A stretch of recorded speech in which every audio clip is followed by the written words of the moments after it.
የእንደገና አምላክ የሆነ አምላካችን የሳምሶንን የህይወት ኃይልና አቅም በፀጉሩ ላይ ያኖረው በምክንያት ይመስለኛል።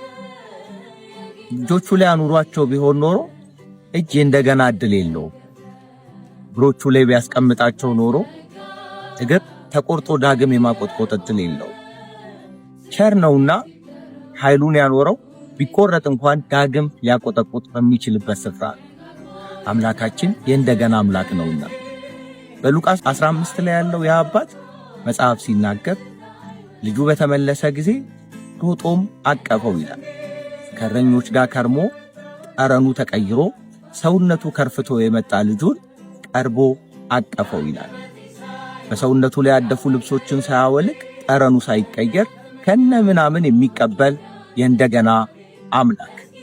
ይህ ብቻ አይደለም፣ በድሎት ትቶት ለሄደው ልጁ አርዶ ይቅርታ የሚሰጥ አባት የእንደገና አምላክ።